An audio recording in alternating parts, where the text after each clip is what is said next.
Bonjour à tous, aujourd'hui vous allez entendre une histoire intéressante. La vaste cale sèche semblait vivre à part de la ville.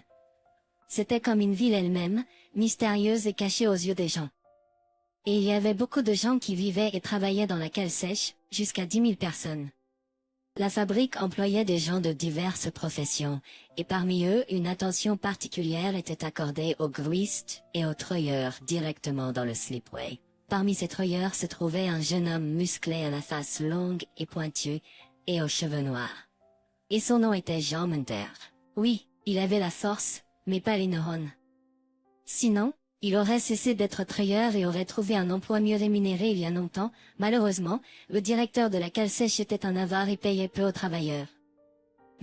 Et travaillant également directement au slipway se trouvait Elena Hood, son travail consistait à actionner une grue. La grue elle-même était une énorme structure en acier capable de soulever des charges allant jusqu'à 5000 tonnes. Et dans ce cas, l'interaction entre le treuilleur et l'opérateur de grue était la clé de la sécurité dans l'entreprise. Max Hood, le mari d'Elena, était à la tête de la cale sèche. Max et Elena ne se sont pas rencontrés ici, pas à la cale sèche. Un jour, elle se promenait le long du quai près du port où était située la cale sèche, tandis qu'il pêchait. Max venait de prendre une prise, et s'apprêtait à lancer sa ligne à nouveau. Mais il a tiré la ligne trop loin en arrière, et l'hameçon s'est accroché à la blouse d'Elena. « Fais attention », s'est écriée la dame. « C'est de ma faute », a dit Max, sa voix se cassa. « Sa faute », Elena a reniflé, « et maintenant j'ai un trou dans ma blouse », a-t-elle dit. « Tu idiot, y a-t-il quelque chose que je puisse faire pour toi ?»« Quoi ?» Elena a regardé Max avec mépris. « Eh bien, allons dans un restaurant, par exemple. » Un doute furtif a traversé l'esprit d'Elena. « Et vous y réfléchissez. » Elena n'a pas réfléchi longtemps. Max l'a emmenée dans un restaurant cher, lui a parlé de lui, lui a dit son nom. Elena a dit son nom de famille était toujours bien sûr pas encore Hood mais un autre. Elle a dit qu'elle conduisait une grue à l'intérieur d'un chantier naval, où il préparait les tôles pour les navires. Ils ont un projet de telki, et une costa à certaines sommes, et finalement, à sexe, tête-il plante son mari. Juste après ce mariage, Max a demandé à sa femme, « Veux-tu travailler sur une cale sèche sous ta supervision ?» Elena a souri dédaigneusement. Cependant, Max a vu de l'intérêt dans sa voix. « Et pourquoi pas ?» a-t-il dit. « Et les conducteurs de grue sont bien payés. Mais il y a une chose vous devez suivre, un cours de recyclage, car nos grues sont beaucoup plus grosses que celles que vous aviez dans l'atelier couvert. » Elena a accepté. Cela lui a pris un certain temps pour retourner au chantier naval et commencer à travailler sur la cale sèche. Cela a pris un certain temps pour qu'elle se réentraîne, et elle a commencé à travailler directement à l'aire de carénage. Le mariage était solide et a duré 5 ans. Puis, le chantier naval a obtenu ce treuil, Munter. Max avait une haute corpulence, bedonnant, avec des taches chauves et un peu boiteux. Plusieurs fois Max avait remarqué Elena, regardant cette gens avec intérêt, mais il n'y avait pas prêté attention suffisant. Elle ne sortirait pas avec un treuilleur sans le sou, pensa Max. Et il a commencé à vivre sa vie comme avant. À la maison, Max ne remarquait aucune étrangeté dans ses conversations avec sa femme. Tout va bien, il n'y a rien à quoi s'abuser, a-t-il décidé. Cela a duré plusieurs mois. Entre-temps, un grand pétrolier océanique était en construction dans le chantier naval. Et puis vint la préparation de l'installation du premier moteur diesel, et selon le projet il devait y en avoir 2 sur le navire. Max avait accès aux caméras de vidéosurveillance sur l'aire de carénage, et il les regardait occasionnellement pour voir comment les gens travaillaient, et s'ils étaient dans les temps. Et ce jour-là, les préparatifs de l'installation du premier moteur étaient prévus pour 2 heures de l'après-midi. Mais la grue ne bougeait pas. Il n'y avait pas de treuilleur. Et les autres ouvriers avaient déjà apporté la plateforme avec l'équipement nécessaire. Il ne restait plus qu'à attendre un ordre de leur supérieur. Et Max a donné l'ordre, mais le travail ne s'est pas débloqué. Ils ont attendu 1h30. Des gens ont commencé à venir sur l'aire de carénage et tout le monde s'interrogeait sur ce qui s'était passé. Et puis Max a décidé d'aller sur l'aire de carénage lui-même.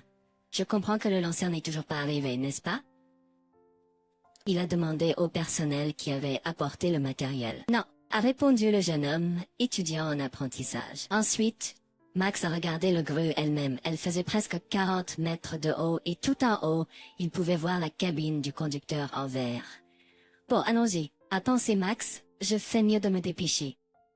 Il est monté sur la grue, bien qu'il ait eu une peur bleue des hauteurs depuis qu'il était petit garçon. Lorsqu'il a atteint le sommet, tout son corps tremblait de peur, et il n'était pas heureux de la belle vue sur le port et la ville ou d'un étrange sentiment de liberté. Toutes ces sensations ont été interrompues par une peur sauvage des hauteurs, une peur de tomber et de tomber en enfer. Surmontant cette peur, Max s'est dirigé vers la cabine du conducteur. Lorsqu'il est arrivé et entré, il a été stupéfait, et les noms se disputaient. « Alors tu l'as regardé pour une raison ?» a aboyé Max. Puis il a regardé Jean. « Et disons ma femme. »« Je ne peux pas » a admis Jean, honteux. « Alors je vais t'aider, toi la bizarrerie. » Et Max était sur le point de tirer Jean loin d'Elena, mais elle a crié « Non. Ne fais pas ça, qu'est-ce que tu as ?»« eh bien, que me trouves-tu » Max a crié. « J'ai une crampe. Et je ne peux pas laisser aller de Jean. » Et c'est alors que Max s'est rendu compte de quelle situation idiote sa femme et son amant étaient. Max s'est mis à rire, et l'homme s'est assis sur le sol, appuyé contre le mur d'acier froid de la cabine. Le confort dans la cabine était minimal, et l'homme a commencé à rire comme un cheval. Pendant que Max riait, Elena et Jean ont presque brûlé d'embarras. Ils voulaient tomber à travers le sol, sauter d'une grue et s'écraser à mort, se pendre, et ainsi de suite. Mais ils ne pouvaient pas bouger, parce qu'Elena's crampe les a obligés à s'accrocher étroitement. Enfin Max s'est calmé et a dit à la radio, une équipe médicale a l'air de carénage, immédiatement. Et a regardé sa femme et son amant. Juste ne le dites à personne, Elena a demandé pathétiquement. Pas dire, a gloussé Max. D'accord, je ne le dirai pas, et il a sorti son smartphone de sa poche. Sourit, et Max a pris une photo du couple malheureux. Cela va sur Internet? James a demandé tristement. Qu'en pensez-vous? A dit Max caricanement.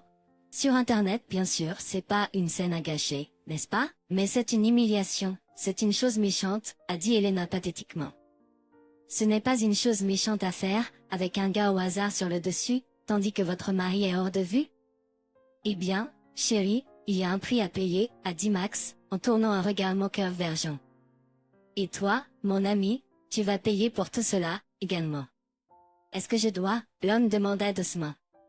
Mes parents sont riches, ils paieront autant que votre âme le désire. Max sourit et dit irrévocablement, regarde mon gars, tout dans ce monde n'est pas mesuré en argent. Cela peut être une révélation pour vous, mais c'est un fait que je connais depuis que je suis enfant. Alors laissez vos parents dépenser leur argent pour blanchir leur nom de déshonneur et sauver leur entreprise. Jean ouvrit les yeux grands. Comment connaissez-vous l'entreprise? Oh, j'ai été arnaqué là-bas une fois. Les parents de Jean possédaient une chaîne de stations-service à travers le pays, et au début leur carburant était vraiment bon. Mais, avait dit à moi qu'à PSI. Alors, un jour, Max se dirigeait vers chez lui depuis un autre chantier naval. Il a mal calculé la distance et n'a pas remarqué à temps qu'il manquait d'essence. Puis comme s'il avait été sauvé, une station-service monteur est apparue devant lui. Puis comme s'il avait été sauvé, une station-service monteur est apparue devant lui. Max s'est réjoui et a fait le plein là. Sur le chemin vers la ville, le moteur a calé et n'a pas voulu redémarrer. Il s'est avéré plus tard qu'il y avait de l'eau dans l'essence à ce moment-là, et Max n'a pas eu affaire aux escrocs. Il a réagi indifféremment à Jean quand il est apparu à l'usine, bien que Max l'ait immédiatement repéré. C'était le moment non seulement d'humilier Jean lui-même mais aussi de fermer enfin la chaîne de station-service de ses parents.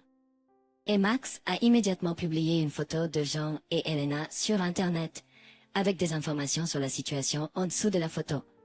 Il a ajouté des informations sur les escroqueries des seniors de Minter, les escroqueries de leur station-service. C'est à ce moment-là que les médecins sont entrés dans la cabine. James et Elena étaient recouverts d'une couverture, avec une grande difficulté, ils ont été descendus au sol. Et puis il y a eu l'hôpital, une certaine activité de médecins et le lendemain, Jean et Elena étaient déjà sortis par eux-mêmes. C'était environ 2 heures, peut-être un peu plus, depuis que Max a pris la photo et l'a postée sur Internet.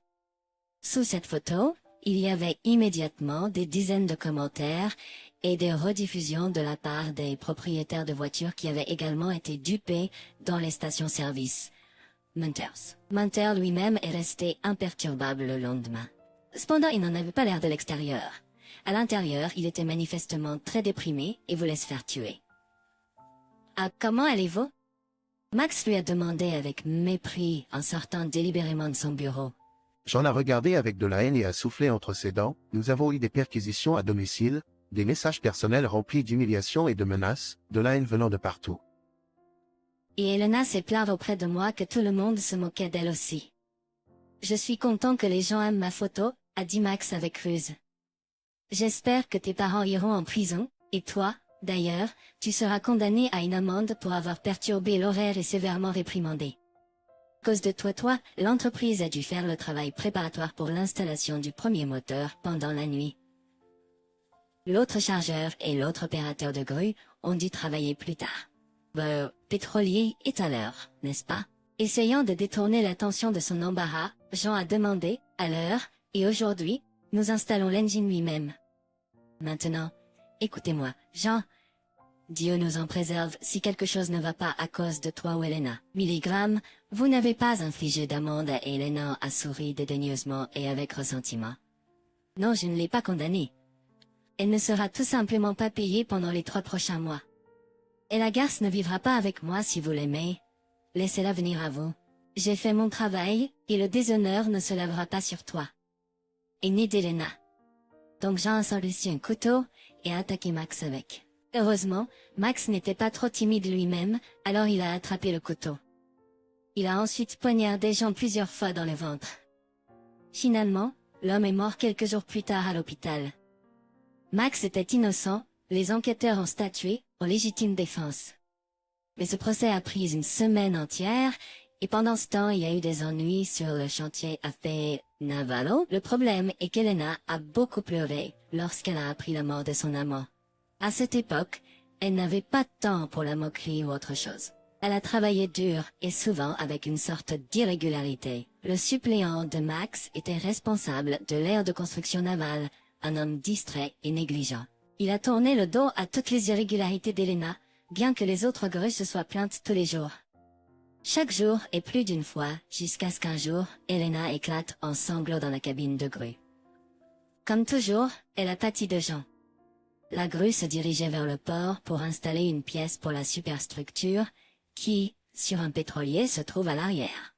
Open highway perdu code is cold and scale. La grue est sortie des rails et s'est effondrée dans le port, directement sur le navire de contrôle de la pollution de l'eau. En conséquence de cet accident, seule Elena est décédée. L'équipage du navire, de leur côté, a réussi à sauter par-dessus bord, et ils sont restés indemnes. Karma pense à John heureusement lorsqu'il a pris la mort de sa femme traîtresse. C'est vrai, pour la perte du char d'Antricrane, toute la faute est retombée sur Jean et il a dû démissionner. Mais ça ne l'a pas brisé, il a bientôt ouvert sa propre entreprise et a commencé à vivre encore mieux qu'avant. Et finalement, il a rencontré une nouvelle femme et la vie a pris de nouvelles couleurs. Chers auditeurs, votre soutien nous est très précieux. Si vous aimez notre histoire, s'il vous plaît, likez, commentez et abonnez-vous. C'est très motivant pour nous. Car on a besoin de vos commentaires pour améliorer notre contenu.